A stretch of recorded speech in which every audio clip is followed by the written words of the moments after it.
Hello বন্ধুরা, কেমন আছো তোমরা? আশা করি সবাই খুব খুব ভালো আছো। দার্জিলিং সিরিজের পরে ছোট্ট ব্লগ নিয়ে চলে এসেছি। আমি এই মুহূর্তে দাঁড়িয়ে আছি কাঞ্চনজঙ্ঘা ভিউ পয়েন্টে, কিন্তু দুর্ভাগ্যবশত ওই দিন আমরা কাঞ্চনজঙ্ঘা দেখতে পাইনি।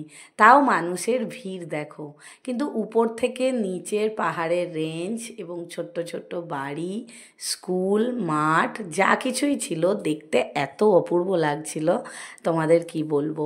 হয়তো এই প্রাকৃতিক সৌন্দর্য পাবে বলেই বারে বারে মানুষ চলে আসে এই দার্জিলিংয়ে এই পাহাড়ের সৌন্দর্য উপভোগ করতে। আমার তো ফার্স্ট এক্সপিরিয়েন্স দারুণ ছিল। তারপরে আমরা ব্যাক করে ম্যালে চলে আসলাম। এখানে এসে দেখলাম একটি মহিলা চা বিক্রি করছে। শুনেছি দার্জিলিং টির ফ্লেভার খুবই সুন্দর হয় এবং স্বাদেও ভালো হয়। তো টপ করে দুটো চা দুজনে নিয়ে নিলাম। তো নিরাশ হইনি, চাটা এত সুন্দর খেতে ছিল কি বলবো।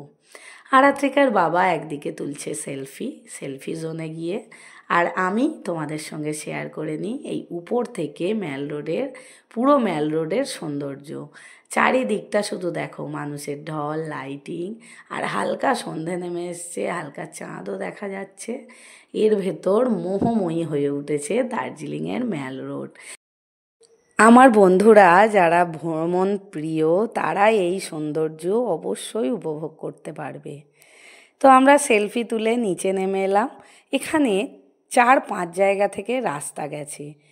এই যে ভানুভক্ত আচার্য, নেপালি যে কবি, তার স্ট্যাচুটার সাইড দিয়ে গেলে একটা সাইডে মহাকাল মন্দির আর একটা সাইডে কিন্তু চলে যাচ্ছে বাস স্টপের দিকে। আবার উল্টো দিকে কিছু রাস্তা, ঘোড়া রাস্তা বলের দিকে, কিছু একটা রাস্তা চৌরাস্তার দিকে। মানে আমরা প্রথম গিয়ে কনফিউজড হয়ে গেছিলাম যে কোনটা কোন দিকের রাস্তা। তা আমরা অনেকটাই ঘুরেছি।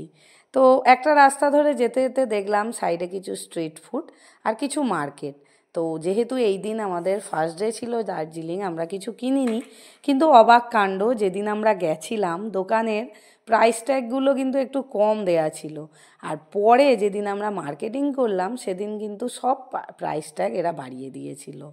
তবে এখানে যা পাওয়া যায় আমাদের কলকাতাতেও পাওয়া যায় শীতকালে, তবুও ওই একটা জায়গার স্মৃতি। তো যারাই এই সব দোকান থেকে মার্কেটিং করবে অনেকটা বার্গেনিং করে কিন্তু অবশ্যই করো। আর দেখো এই মুহূর্তে আমি উপরের দিকে, আর উপর থেকে নিচে একটা ঢালু লেভেল চলে গেছে, মানুষের ঢল দেখো। আমাদের কলকাতায় ঠিক পুজোর সময় যে ভিড়টা হয়, আমি ওই এপ্রিলে সেই ভিড়টা গিয়ে পেয়েছি। দুদিকে দোকানপাট, তারপরে স্ট্রিট ফুড, লাইটিং, মানে চমক কারে বলে। আর সাইডে ছিল হোপ গ্লেনারিস, যেখানে তো মানুষ তোমরা ডিনারও করতে পারো, কনফেকশনার খেতে পারো, আর সব থেকে বেশি যার জন্য ভিড় হয় সেটা হলো গ্লেনারিসের সামনে সেলফি তোলার জন্যে। তো এই দিন আমরা সেলফি তোলার চেষ্টা করিনি, আস্তে আস্তে হোটেলের দিকে এগিয়ে গেছিলাম, কারণ পরের দিন ভোর 3টের সময় আমাদের জার্নি শুরু করতে হবে 3 পয়েন্টের জন্যে। 3 পয়েন্ট বলতে বাতাসিয়া লুপ, টাইগার হিল আর ঘুম মনেস্ট্রি, এগুলো আমরা প্রথম দেখব, তারপরে অন্যগুলো দেখব। তো রাতে হালকা কিছু কনফেকশনার, রুটি, পরোটা খেয়ে আমরা শুয়ে পড়লাম।